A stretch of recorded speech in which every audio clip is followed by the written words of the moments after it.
Já jsem Paul Roxík a vítám vás u podcastu o sportu a kurzovém sázení, plného zajímavých hostů a jedinečných rozhovorů. Vítejte ve světě zdravých a úspěšných hráčů. Dámy a pánové, já vás vítám u dalšího dílu Světa zdravých a úspěšných hráčů a tentokrát je v našem horkém křesle expert na sázení basketbalu s return on investment přes 20%, zároveň vynikající basketbalový bloger, sázkař Martin a.k.a. M. Balega. Vítej u nás. Ahoj, ďakujem za pozvanie. Martine, začneme polehku. Jak dlouho už se věnuješ kurzovému sázení a sázkám na basketbal a proč právě basketbal? Popravde mám 24, takže by to malo tak nejak vychádzať, že 6 rokov, ale teda je to nakoniec 8, čiže už som teda stavkoval všelijak, ako sa dalo aj pred tou 18-kou, takže vlastne 8 rokov. No a prečo basketbal? Tak v podstate ja som z Levíc, čo je teda také mestečko na južnom Slovensku, kde teda je taký hlavný šport basketbal. No a tam teda aj Patrioti Levice, to je teda moja srdcovka, basketbalový tím, tak tam vlastne chodím od malička nejak aj teda s najbližšími, najlepšími kamarátmi. Sme nejak začali pomaly stavkovať na basket a teda tak nejak to zostalo a teraz vlastne sledujem pomaly všetky ligy s výnimkou NBA, ktorá teda nie je úplne mojou obľúbenou súťažou. Které ligy takhle nejčastěji nebo nejradši sleduješ a na které třeba nejradši sázíš? Protože co já jsem si všiml mezi tvými analýzami, tak jsou to hodně sázky na slovenskou ligu, na českou ligu. Tak áno, presne ako si povedal, vlastne Česká slovenská liga mi je srdcu najbližšia. Jednak teda asi aj za to, že plus minus teda lepšie poznám tých hráčov, ako nie osobne, ale vieš predsa len si aj nájsť info, čo sa týka možno aj nejakých tých stránok oficiálnych, plus minus na Facebooku poznáš tie kluby, vieš si ich vlastne nájsť. Takže celkovo mi je to také najbližšie. Jednak teda vieš na tie zápasy aj celkom ľahko sa dostať, keďže Slovensko-Česko je to vlastne blízko. No a potom... Jezdíš hodne osobne? No do Levíc teda najmä, keďže vlastne veď odtiaľ teda pochádzam, plus teda do Bratislavy, keďže vlastne tam teraz aj bývam, takže tam, keď aj teraz vlastne hrajú aj ten Inter Bratislava vlastne tú, myslím, Severoeurópsku ligu, takže aj tam som občas bol. S tým, že teda aj v Česku občas teda, keď sa dá, niekedy, keď je nejaké voľno, tak idem. No a potom samozrejme také, že Euroliga, to je tiež moja srdcovka, aj najobľúbenejšia vlastne liga, taktože na sledovanie. A potom ešte teda možno Liga majstrov, FIBA Europe Cup, Eurocup.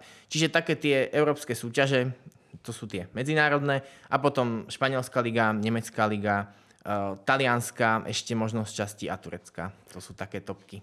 Když jsi přítomný přímo u toho zápasu, jak jsi říkal třeba v těch Levicích, napadá mě si blízko té palubovky, dá se tam vysledovat něco, nějaká informace tak hodnotná, že tě to třeba vede k tomu, že si řekneš, teď si live něco vsadím? A popravde celkovo možno nie len v Leviciach, ale keď niekde je človek osobne, najmä teda čo sa týka basketbalu a vie plus minus, akí hráči sú tam na súpiske jednotlivých tímov, prvá vec, ktorá sa dá všimnúť je, aké sú zostavy. Lebo tie sú vlastne vždy nahodené aj na tej výsledkovej tabuli, takže si to plus minus vieš pozrieť. A keď niekto chýba, tak väčšinou toto stavkové kancelárie nejak extra nezohľadnia, pokiaľ teda to vyslovene nie je niekde vyhodené na Facebooku alebo ja neviem, na oficiálnej stránke. No a potom druhá vec, a to už sa vlastne týka live typovania, teda prioritne live typovania, keď sa niekto zraní. Vieš si to nejak odsledovať a jednoducho potom to vieš zohľadniť vo svojom type. A posledná vec sú fauly. To je dosť dôležitá vec v basketbale, keďže vlastne môžeš mať len 5 faulov, teda 4 a po 5 končíš ako hráč, takže keď má niekto aj veľa faulov, aj to vie dosť ovplyvniť zápas. Jakým způsobem ty osobně hledáš hodnotu v těch basketbalových sázkách? Jak k tomu třeba přistupuješ při tom samotném výběru? Veľmi dobrá otázka. Popravde, ja nemám nejakú špeciálnu schému, že budem typovať napríklad len výsledky zápasov, alebo len over, under, alebo body hráčov. Áno, aj keď teda aj toto. Občas teda si zahrám, ale prioritne asi veľmi záleží od toho samotného zápasu. Áno, že tam, kde vidím ako keby ten najhodnotnejší kurz, čiže napríklad, vymyslím si, hrajú napríklad tie moje spomínané Levice, doma napríklad s s nejakým tiež lepším tímom zo Slovenskej ligy, neviem, napríklad prehrávajú, tak akurát teda vtedy si dám live napríklad, že vyhrajú, ak teda vidím, že tam je nejaká šanca, hej, na otočku. Po prípade veľmi dobrá taktika v basketbale, čo sa mi teda celkom osvedčila, opäť ale teda na live stávky, keď napríklad v prvej štvrtine padá málo bodov a vidíš, že je veľa striel a sú to overové týmy, tak napríklad dá sa tam hrať over. Sú tam celkom fajn tie liney a tým pádom vlastne to vieš tiež zohľadniť vo svojom type. No a toto sú asi také dve najčastejšie. Handicapy, minusový, plusový, to veľmi nemusím, lebo minusový vôbec nie. To je také, že keď aj dávaš na nejakého favorita, tak nemáš proste istotu, ja neviem, je tam handicap minus 15,5, že vyhrá o tých 16 a viac bodov, lebo vieš, môže dať na konci nejakých v úvodzovkách slabších hráčov a po prípade zase plusový handicap, ten tým môže mať úplně blbý deň a nemusí to výjsť. Jaké jsou z tvého pohledu třeba klíčové faktory při sázení basketbalu obecně? A to už jak tedy třeba těch rovin bodových, tak vítězů zápasu tým A, tým B. Samozřejmě alfa omega jsou sestavy. Samozrejme, zostavy sú alfa omega, jednak aj teda forma, čo teda dosť s tým podľa mňa súvisí, aj keď teda nie možno úplne priamo, ale jasné, kvalita týmu, tá forma, zranenia. Teraz už možno je to trošku náročnejšie, ale ja som mal výborné obdobie, keď bol COVID, keďže tam v podstate, keď si vedel, plus minus medzi prvými, že nejaký tým má COVID, ale bude hrať, ja neviem, že 2-3 hráči majú COVID a tým pádom nemohli hrať, tak vlastne vedel si, že ako to teda, čo máš podať, aby si mal čo najväčšiu šancu byť úspešný. Tak to bylo i u fotbalu, o hokeju v té době covidové skutečně tím, jak se ty soutěže nehrály, tak často právě docházelo k tomu, že různý ty týmy chytali, tak tam se dalo slušne vydělat. No. Áno, a ešte možno také jedno špecifikum je, že väčšinou nepodávam proti domácim tímom, keď dávam víťaza zápasu, lebo predsa len ten faktor domácej palubovky ti podľa mňa v basketbale vie spraviť možno ešte viac ako vo futbale, ako v hokeji, lebo jednoducho tam máš tých fanúšikov blízko, vedia podľa mňa ešte viac zatlačiť na rozhodcov, napríklad v Eurolíge Partizan Belehrad alebo podobne, že tam tá atmosféra vie tak tých hráčov strhnúť. Nehovorím, že vo futbale, v hokeji to tak nie je, ale basketbal je podľa mňa v tomto ešte špecifickejší. Myslíš, že je důležité taktéž v basketbalu, nebo ty osobně čekáš si na ty čerstvě vypsané kurzy, to znamená na ty open kurzy, že vyloženě sedíš u kurzové nabídky a teď ta sázkovka freshly vypíše a ty to tam už rovnou jako sázíš? Popravde, kedysi som to tak zvykol robiť, hlavne teda, keď som ešte, povedzme, že väčšinu zo svojich typov hral pri meč, čo teda sa dalo nejak odsledovať, väčšinou sa to nahadzuje niekedy o 6. o 7. ráno, buď v ten deň alebo deň dopredu, to sa dá odsledovať za nejaký mesiac, že plus minus kedy už ten booking na tej ktorej stávkovej to vypisuje. S tým, že predtým si to vieš teda porovnať so zahraničím, ak teda už zahraničie má vypísané ten zápas. Kdo vypisuje třeba dříve ty domácí soutěže, tu českou a slovenskou? Jsou to, předpokládám, asi domácí sázkovky, ne? Áno, presne toto som chcel aj povedať, že jednoducho, čo sa týka napríklad Tipsportu, áno, teda ak tu budeme menovať, tak Tipsport väčšinou teda zvykol vypisovať najskôr Českú ligu, Slovenskú ligu zase Nike. A teraz už je to tak ako kedy, viac menej, ale tam sa práve vtedy dala chytiť hodnota. Čo už teda teraz, a to teda bohužiaľ treba pochváliť bookmakerov, veľmi dobre vedia vypisovať a myslím, že to nie je len v basketbale, ale obecne všude. Vo športe. Všude, naprosto všude. Jaké typy sázek ty tedy u svých basketbalových analýz využíváš? Jsou to tedy vítěz zápasu, jsou to i bodové hranice, ale co například takový basketbaloví střelci, protože ti se vypisují taktéž poměrně hojně? Áno, tých som občas teda zvykol využívať, aj čo sa týka teda, no to live si nepodáš na Slovensku, v Česku, to sa dá na Euroligu. Čo sa týka NBA, to za mňa, ako som už spomínal na začiatku, je to lotéria a celá tá liga je podľa mňa lotéria, že tam aj podobne ako v NHL-ke vlastne vie vyhrať hocikto s hocikým a aj čo sa týka tých výkonov na ihrisku, tak jednoducho hráč môže mať fakt blbý deň a skôr ho bude mať podľa mňa v NBA, kde sa hrá 82 zápasov, ako napríklad v Eurolige, kde sa hrá 34 v základnej časti. A vieš to vlastne aj tam potom tak nejak odsledovať. Ale na body Ja by som možno privítal, ale to je taká hudba budúcnosti, keby sa body vypisujú v Českej a Slovenskej lige. Tam by sa na tom podľa mňa dalo zarábať, len zase to možno aj tie stavkové nechcú. Takže... No, z pohledu sázkovek je to hlavně hrozně namáhavý. Museli by na to někoho extra mít a ten někdo by ještě musel mít ten extra přehled.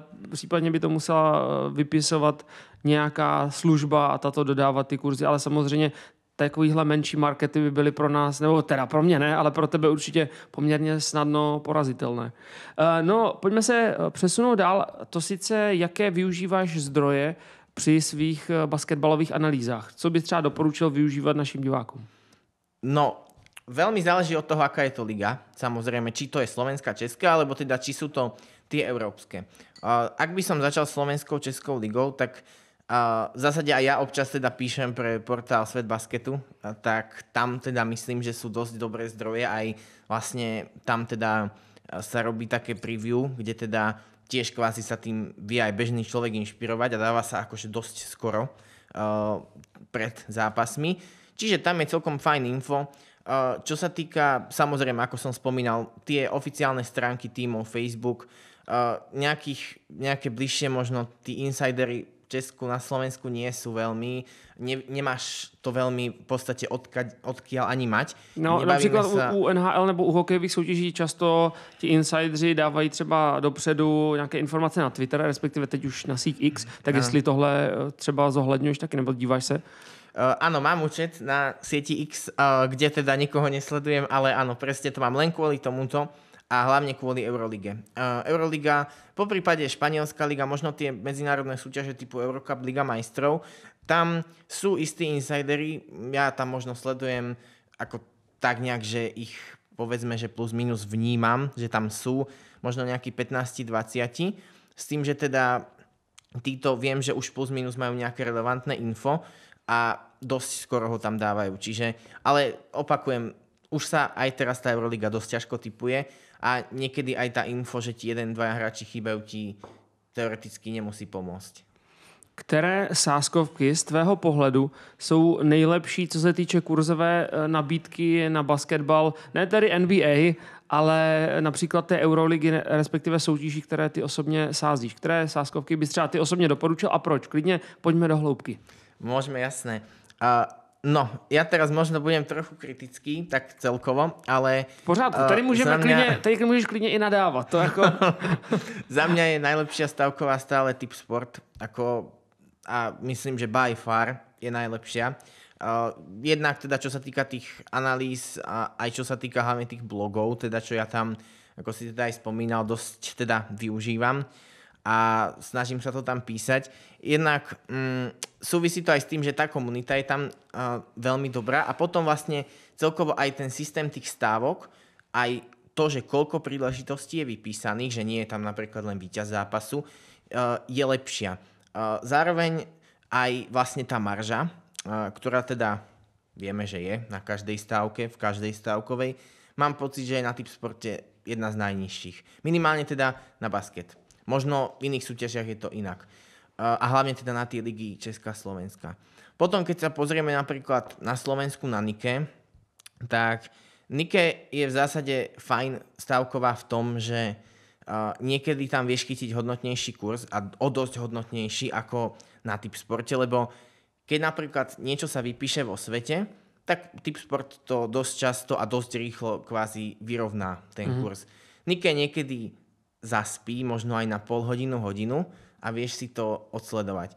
Nebýva to samozrejme pravidlo, ale niekedy sa to stane. Čo sa týka tej kurzovej ponuky, tak Nike je trošku slabšia a ja teda tam dosť trpím na limity. To bola moja ďalšia otázka. Áno, k tomu sa môžeme kľudne dostať, ale teda len takto okrajovo zatiaľ.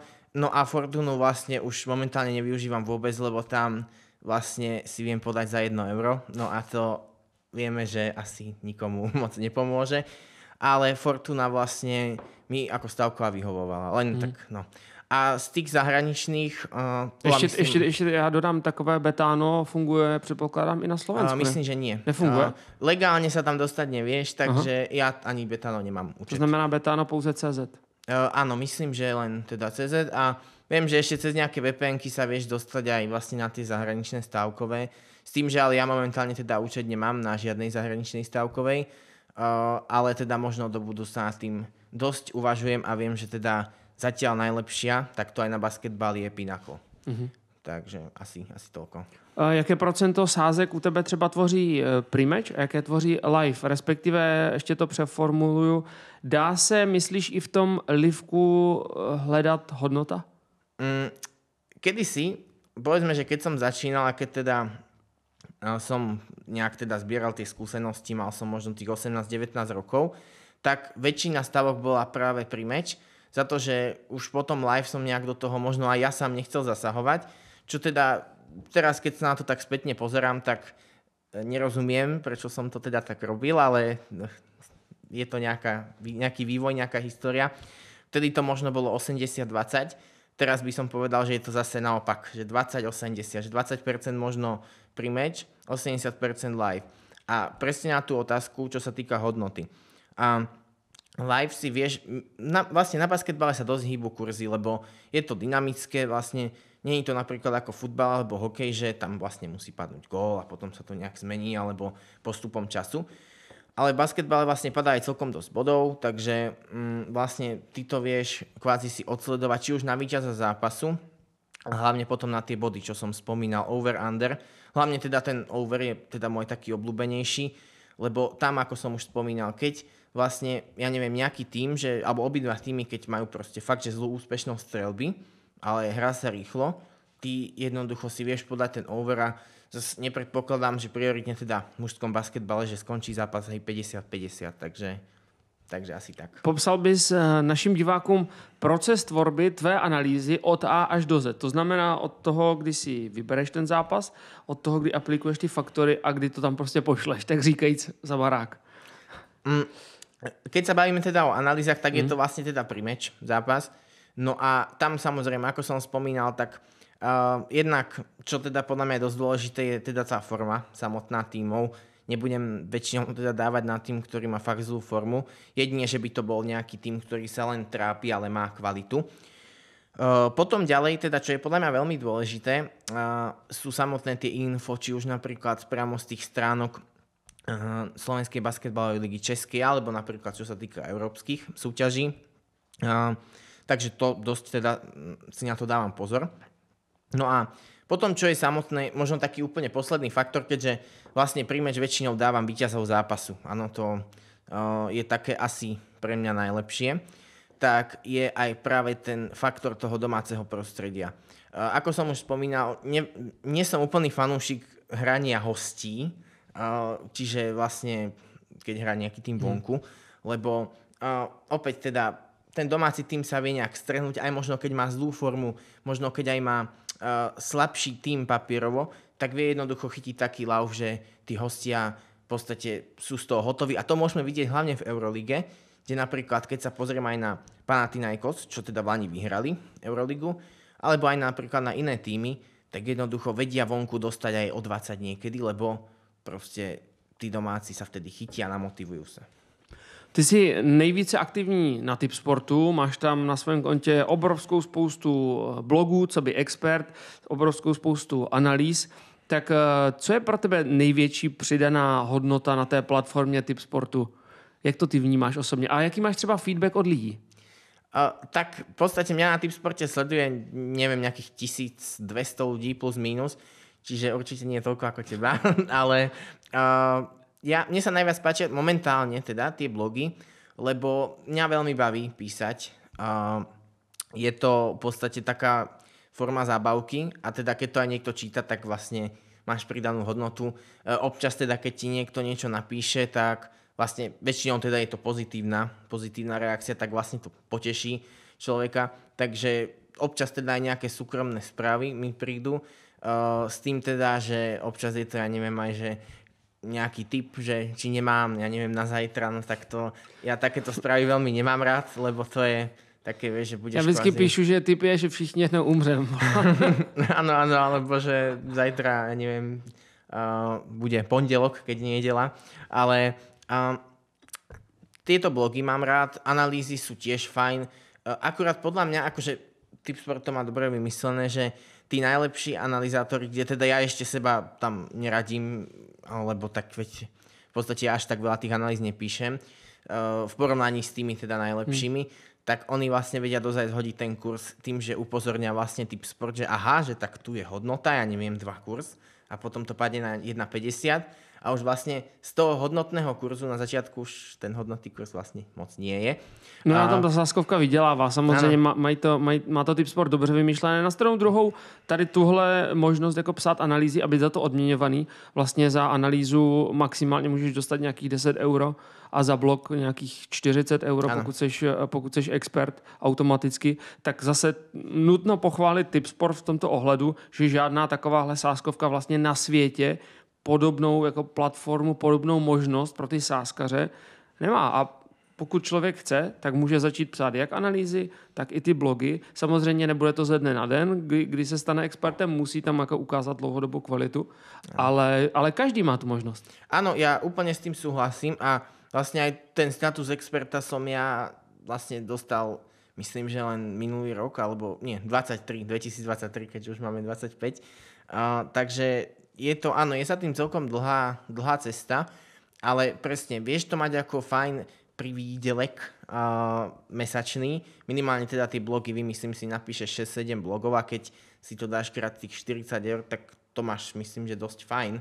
Hoci teda to dostaneš v netoch a musíš to potom staviť, ale tak vieš to dať na 1,01 my v Česku teď dokonce máme, taky už nám zavedli ten cash out jako tiketu, který si vsadíš, jakoby, že vsadíš si v netech a vykashoutuješ to v korunách. Samozřejmě je to nevýhodný, já to nedělám, ale ta možnost už je, takže i bez rizika už se to dá v podstatě takhle tak jako protočit.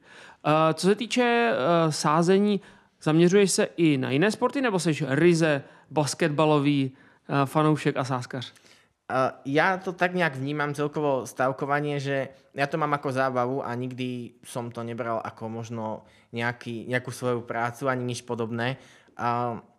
Takže vždy, keď napríklad idem aj niekde na nejaké športové podujatie, keďže ja som dosť veľký fanúšik športového cestovania, tak si tam podám, či už teda ide na, neviem, o basketbal, ale teda napríklad aj futbal, hokej, tak viac menej pre zábavu, hej, že nie sú to sumy, aké dávam na basketbal, ale nemám s tým problém. Ja to tak vnímam, že je to možno taký potom aj lepší zážitok z toho športu. Človeku to pridá ten adrenalín. Áno, samozrejme, a to platí nie teda len čo sa týka basketbalu, ale celkovo, že vždy teda tam mať nejaké tie units, vždy si dať pozor na tú stávku, ale k tomu sa ešte môžeme dostať.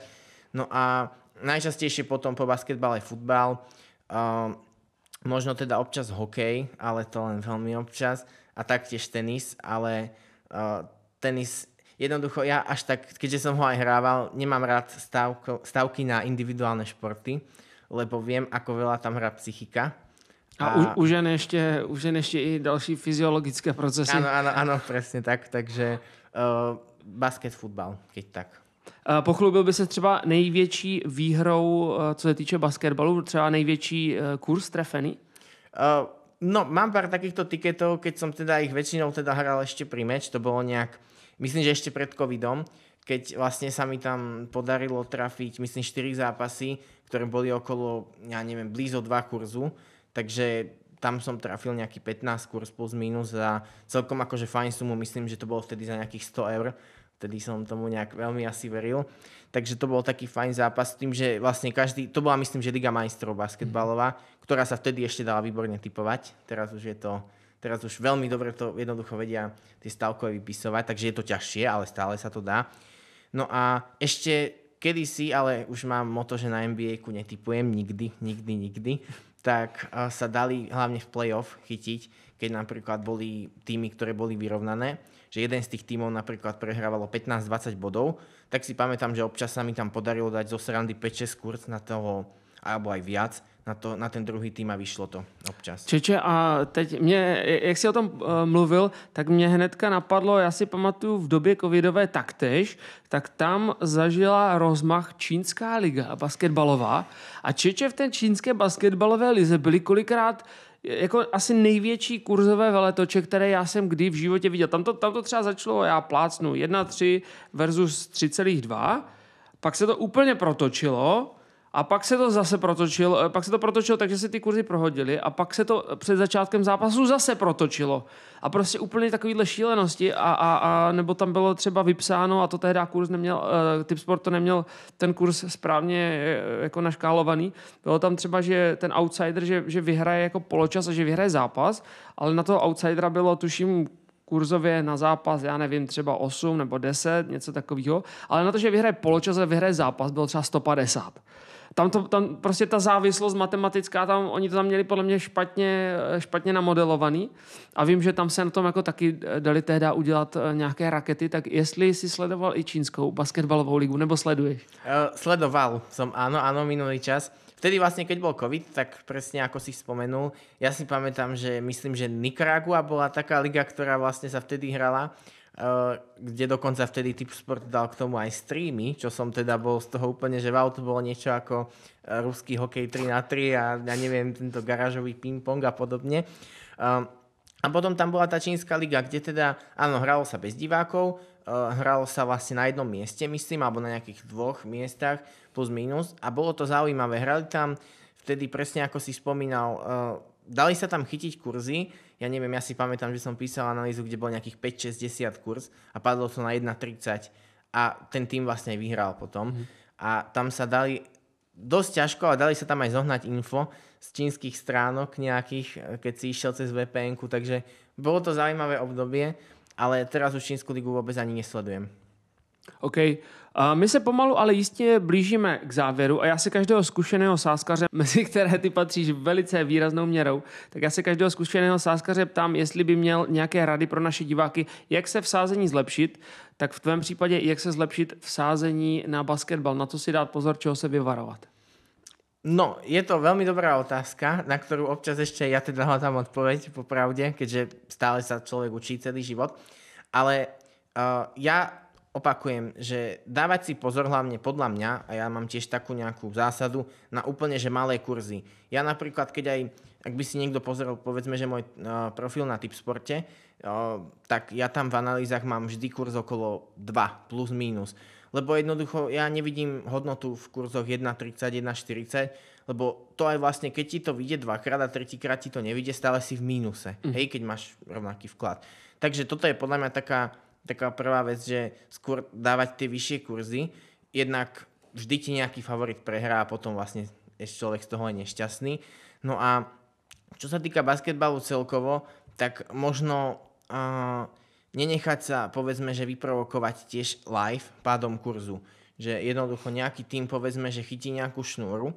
A ja som to tiež robil, keď som, povedzme, 3-4 roky ešte dozadu, že tým napríklad, ja neviem, prehrávalo 10 bodov, potom znížil na 3, už bol favorit v tom zápase, ale ten druhý tým napríklad si vzal timeout a potom sa to zase vyrovnalo a dokonca ešte väčšinou aj ten tým, ktorý predtým znížil, tak ten zápas aj tak prehral. Takže možno na toto si dať pozor a opäť raz posledná rada, tie domáce týmy. Jednoducho tam na to si dať pozor, že netypovať, ako myslím, že aj v tenise to tak je, že netypovať proti domácim hráčom alebo proti víťazom turnaja alebo obhajcovi teda titulu, tak takisto je to podľa mňa aj v basketbale. Takže to je možno také alfa omega.